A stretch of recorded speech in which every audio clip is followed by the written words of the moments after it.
بسم اللہ الرحمن الرحیم۔ السلام علیکم ناظرین، خدا کی ذات نے انسان کی کامیابی اور کامرانی کے لیے کچھ معیار مقرر کیے ہیں۔ انسان نے جب اور جس وقت ان اصولوں کو اور ان معیاروں کو اپنایا ہے، انسان نے کامیابی حاصل کی ہے۔ لیکن جہاں جہاں حضرت انسان نے ان اصولوں کو پس پشت ڈالا، ان کو چھوڑ دیا، تو ناکامی اور تنزلی ان کا مقدر ٹھہری۔ کسی بھی قوم کے عروج اور زوال کے بہت سے اسباب ہو سکتے ہیں، لیکن کامیابی کے اسبابوں میں سے ایک سبب یہ بھی ہوتا ہے کہ وہ قوم اپنے مقصد کی طرف یکسو ہو کر آگے بڑھتی ہے۔ کسی بھی قوم کی کامیابی یا ناکامی، چاہے وہ مادی ہو یا روحانی، اس بات سے انکار ممکن نہیں ہوتا کہ اگر وہ کوئی اصول، کوئی سٹینڈرڈ سیٹ کر لیتی ہے تو اس کی کامیابی کے امکانات بڑھ جاتے ہیں۔ مگر دوسری طرف کوئی ایسا معاشرہ جو کامیابی کا اور کامرانی کا خواہش مند تو ہو، لیکن دوسری طرف اس کے جو افراد ہیں، ان کی جو انفرادی حیثیت ہے، وہاں پر اگر وہ انتشار میں ہوں تو کامیابی کے امکانات ختم ہونے لگتے ہیں۔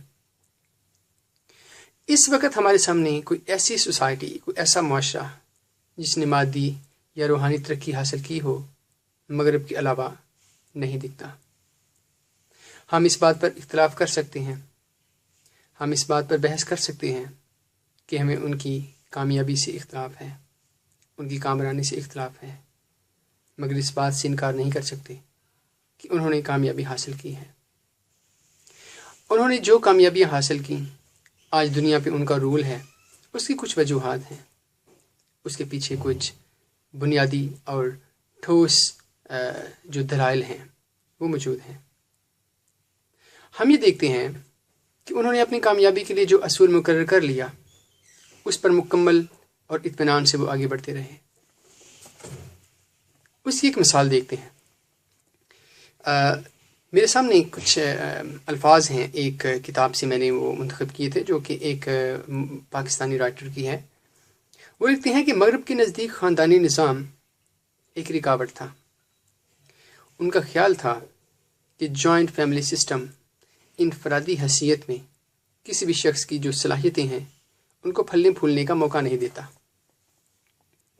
ایک خاندان کا حصہ ہوتے ہوئے انفرادی سطح پر اگر کوئی شخص خود کو منوانا چاہے تو یہ اس کے لیے زیادہ مشکل ہے۔ مغرب نے کیا کیا؟ مغرب نے خود کو خاندانی نظام سے آزاد کروا لیا۔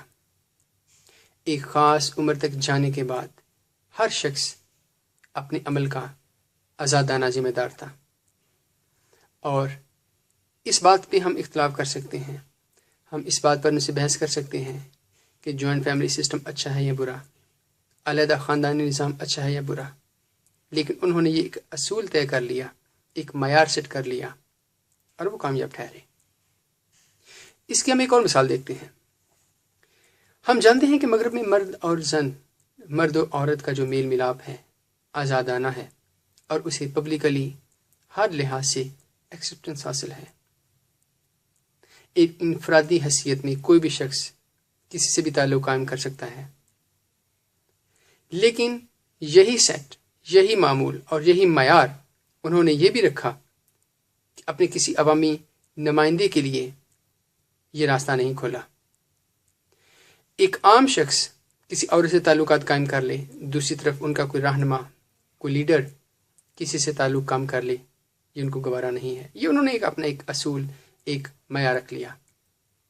اور اس کی ایک بہت بڑی مثال ہم یہ دیکھتے ہیں کہ معروف امریکی سابق صدر بل کلنٹن، جن کا اسکینڈل بھی پوری دنیا میں آپ کے سامنے آیا، جس میں وہ اپنی ایک سیکرٹری کے ساتھ ان کا تعلق ثابت ہوا، لوگوں نے اس کو مسترد کر دیا۔ تو یہ وہ معیار ہے جس کی بنیاد پر انہوں نے اپنے ایک سٹینڈرڈ سیٹ کیے اور کامیابیاں حاصل کی۔ اس کے بعد ہم یہ دیکھتے ہیں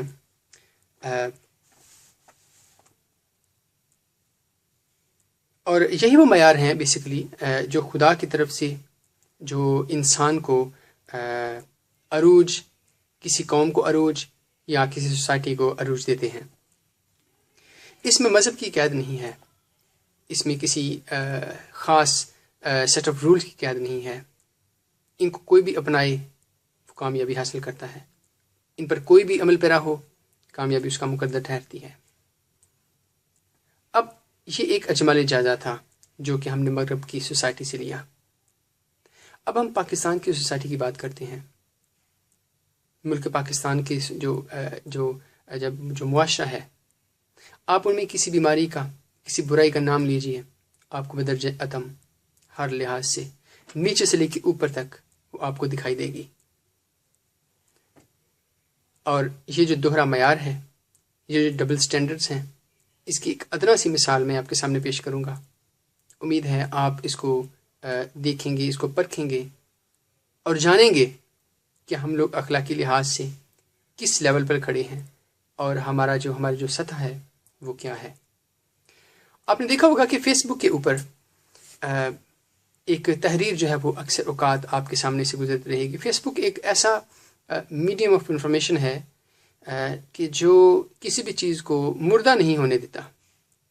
آپ کسی بھی خبر کو، آپ کسی بھی سانحے کو، آپ کسی بھی واقعے کو، کسی بھی تحریر کو جب چاہیں، جیسے چاہیں، جہاں چاہیں آپ اس کو ریفریش کر سکتے ہیں، آپ اس کے سامنے آپ اس کو سرکولیٹ کر سکتے ہیں۔ تو وہ تحریر یہ ہے کہ ہم یہ دیکھتے ہیں کہ کوئی بھی شخص جب وہ کوئی پھل خریدتا ہے، کسی بھی قسم کا پھل خریدتا ہے، تو وہ بہت ٹھوک بچا کر اس کو پرکھتا ہے، اس کو آگے پیچھے ہر لحاظ سے دیکھتا ہے، وہ میٹھا ہے کہ وہ کڑوا ہے، بد مزہ ہے، ترش ہے، جیسا بھی ہے۔ مکمل تسلی کرنے کے بعد وہ شخص اس پھل کو خریدتا ہے۔ لیکن دوسری طرف وہی شخص اپنے ملک کے کسی رہنما کو چننے کے وقت، ملک کی تقدیر بدلنے کے لیے جو لیڈران ہوتے ہیں، جو رہنما ہوتے ہیں، ان کو چننے کے وقت وہ اتنی بھی اٹینشن نہیں دیتا، وہ اتنا بھی ذہن اپنا استعمال نہیں کرتا جتنا کہ ایک عام 2 یا 5 روپے کا پھل خریدنے کے وقت کر رہا ہوتا ہے۔ یہ وہ معیار ہے، یہ وہ دوہرا معیار ہے جو ہمارے معاشرے میں پرویل کرتا ہے، جو ہمارے معاشرے میں ہر لحاظ سے جاری و ساری ہے۔ ہم میں سے ہر شخص اس بات پہ غور کرتا ہے، لیکن اتنا نہیں کہ اس کو بدلنے کی کوشش کی جا سکے، اس پر سوچا جا سکے۔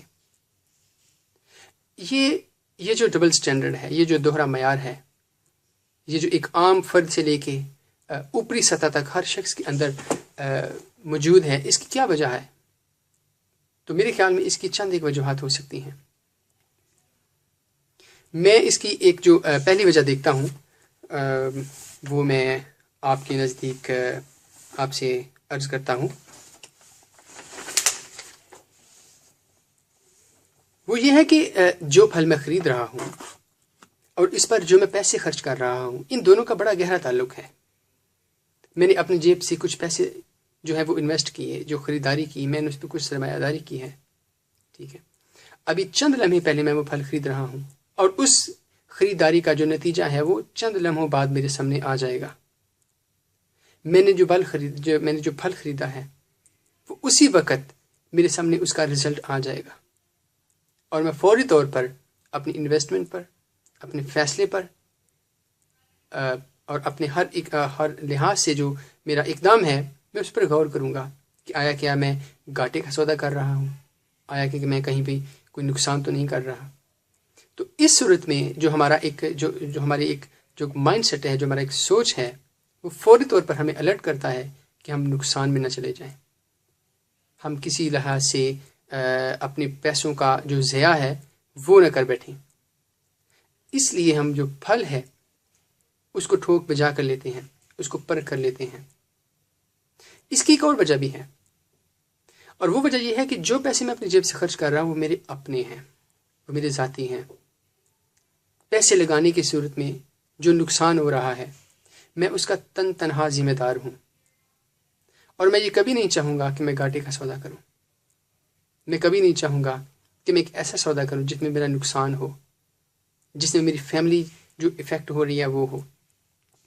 میں وہ پھل اپنے گھر والوں کے لے کر جاؤں گا، اپنے بیوی بچوں کے لیے، ماؤں بہنوں کے لیے لے کر جاؤں گا۔ ادھر میں پھل لیتا ہوں، ادھر اس کا نقصان جو ہے وہ سامنے آ جاتا ہے، مجھے کون جو ہے وہ ایک سمجھدار انسان کہے گا؟ اب یہ دیکھیں کہ یہ انفرادی سطح کا ایک معیار ہے جو ہم میں سے ہر شخص نے اپنے اوپر لاگو کر رکھا ہے۔ اب آپ اس تصویر کا دوسرا رخ دیکھیے۔ ہم اپنے رہنماؤں کو چنتے ہیں، ہم اپنے لیڈران کو چنتے ہیں۔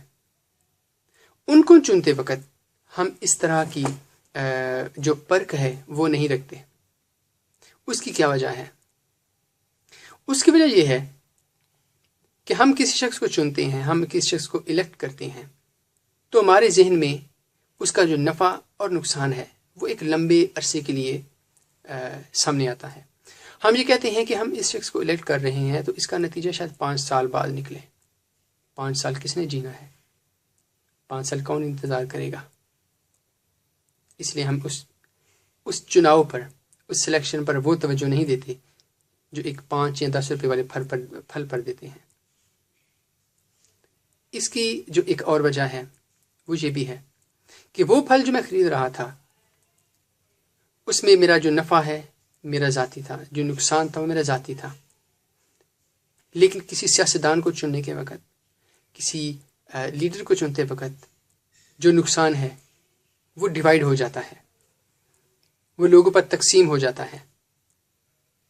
اور جب کوئی تکلیف، کوئی پریشانی، کوئی نقصان جب دوسروں پر ڈیوائیڈ ہو جائے، دوسروں پر تقسیم ہو جائے تو انسان اس نقصان کو اپنے حوالے سے کم اہمیت دیتا ہے، اس لیے کہ وہ یہ سمجھتا ہے کہ وہ اکیلا نہیں ہے، دوسرے بھی اس نقصان میں برابر کے ذمہ دار ہیں۔ اور یہیں پر وہ دوہرا معیار ہمارا سامنے آتا ہے کہ ہم اپنے مفاد کو اس قدر عزیز رکھتے ہیں اور دوسری طرف سوسائٹی کے مفاد کو۔ کیوں؟ اس لیے کہ سوسائٹی اس سے براہ راست لنک کرتی ہے۔ سوسائٹی کا جو نفع ہے، جو نقصان ہے وہ میرا نفع نقصان ہے، لیکن کیونکہ اس میں سوسائٹی بھی انوالو ہے اس لیے میں اس کو وہ اہمیت نہیں دیتا، اس لیے میں اس کو وہ امپورٹنس نہیں دیتا جو اس کی حقدار ہونی چاہیے، جو اس کا حقدار ہے، جو اس کا حق ہے۔ اور یہیں پہ ڈس فنکشنل سوسائٹی ایمرج کرتی ہے، یہیں پر ڈس فنکشنل سوسائٹی ایگزسٹ کرتی ہے۔ یہ وہ معیار ہے، یہ وہ دوہرا معیار ہے جو ہماری سوسائٹی میں پریویل ہے۔ آپ نیچے سے لے کے اوپر تک، اوپر سے لے کے نیچے تک ایک سیریز ہے جو آپ کو دکھائی دیتی ہے۔ کچھ دن قبل پاکستان کے ایک بہت ہی مشہور اسکالر ہیں اور بڑی ہی خوبصورت گفتگو کرتے ہیں، محترم عابد، محترم رضا ثاقب مصطفی صاحب تھے۔ میں ان کی ایک تقریر سن رہا تھا جس میں آپ فرماتے ہیں، اور بڑی خوبصورت بات کرتے ہیں، وہ فرماتے ہیں کہ جب مفادات تقسیم ہو جائیں، جب مفادات قوم کے حوالے سے مختلف ہوں، ملک کے حوالے سے مختلف ہوں اور ایک انفرادی سطح پر مختلف ہوں تو پھر کامیابی نہیں، پھر ناکامی ہوتی ہے۔ وہ فرماتے ہیں کہ میں نے ایک جگہ دیکھا کہ ایک ٹرک الٹ گیا جو کہ بوتل سے بھرا ہوا تھا، پیپسی کا یا کوک کی کمپنی کا۔ ارد گرد کے کچھ لوگ وہاں سے گزرے اور وہاں پر آئے اور انہوں نے جس کے ہاتھ میں جتنا پیسہ لگا، جس کے ہاتھ میں جو بوتل لگی وہ اٹھا کر لے گیا۔ آپ فرماتے ہیں، یہ بات کر کے آپ فرماتے ہیں کہ مجھے یہ بات دیکھ کے بہت حیرانی ہوئی کہ جب ہم کسی سوسائٹی کو بدلنے کی بات کرتے ہیں، کسی معاشرے میں ایک اچھی تبدیلی لانے کی بات کرتے ہیں، تو اس صورت میں ہم یہ نہیں دیکھتے، اس صورت میں ہم یہ نہیں سوچتے کہ اس میں ہمارا کردار کیا ہے۔ ہم دوسروں سے توقع کرتے ہیں کہ وہ اپنا کردار ادا کریں گے جس سے سوسائٹی میں ایک اچھائی کا عنصر پیدا ہو، لیکن اپنی طرف سے بیٹھ جاتے ہیں، اپنی طرف سے ہم یہ سوچ لیتے ہیں کہ یہ ہماری ذمہ داری نہیں ہے۔ ایسی صورت میں کیا ہوتا ہے؟ ایسی صورت میں یہی ہوتا ہے جو ہم کر رہے ہوتے ہیں۔ میرے ہاتھ میں ایک بوتل لگی، میں وہ اٹھا کر لے گیا، یہ میرا معیار تھا، یہ میرا اخلاقی معیار تھا کہ میں نے ایک چیز پر دسترس حاصل کی، اچھائی یا برائی کے حوالے سے، اور میں نے برائی کا انتخاب کیا۔ مجھ سے اوپر کی سطح کے شخص نے اس سے بڑی برائی کا انتخاب کیا، اور اس سے اوپر کی سطح کے شخص نے اس سے بڑی برائی کا انتخاب کیا۔ یہ جو سیریز چلتی ہے یہ سوسائٹیز کو پیدا کرتی ہے۔ یہ جو ایک رجحان ہوتا ہے یہ سوسائٹیز بناتی ہیں، اس سے معاشرہ پنپتا نہیں ہے، اس سے معاشرہ بنتا ہے لیکن پنپتا نہیں۔ اس سے معاشرے میں جو برائی کا جو ایک کانسیپٹ ہے وہ چینج ہوتا ہے، اس میں تبدیلی آتی ہے، اور تبدیلی یہ آتی ہے کہ ہر شخص یہ سوچ لے کر پیدا ہوتا ہے کہ کیونکہ میں اس کا حصے دار تو ہوں، لیکن میرے ذمہ اس کی یہ میرا اخلاقی جواز نہیں ہے کہ میں اس کی اچھائی کے لیے، اس کی بہتری کے لیے کوئی اقدام کروں۔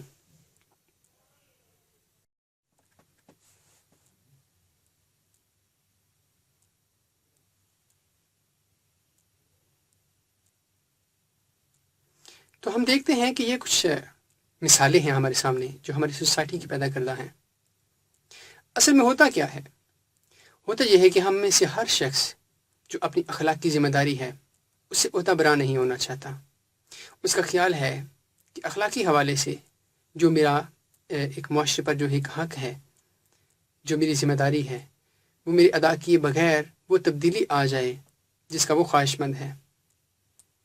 اس کی عام مثال جیسے میں نے آپ کے سامنے عرض کیا کہ کوئی بھی شخص اس کی جو ذمہ داری ہے وہ اس سے وہ عہدہ برا نہیں ہو رہا یا نہیں ہوتا، اور ذخیرہ اندوزی ہو، جھوٹ ہو، ملاوٹ ہو، دغا بازی ہو، یا آپ سوسائٹی کی یا وہ اخلاق کے حوالے سے جو بھی برائیاں ہیں وہ سب اس میں موجود ہوتی ہیں، لیکن اس کے موجود ہونے کے باوجود وہ اپنے حکمرانوں سے، اپنی سوسائٹی کے دوسرے لوگوں سے یہ توقع کر رہا ہوتا ہے کہ اس کے ساتھ ایسا نہ کیا جائے۔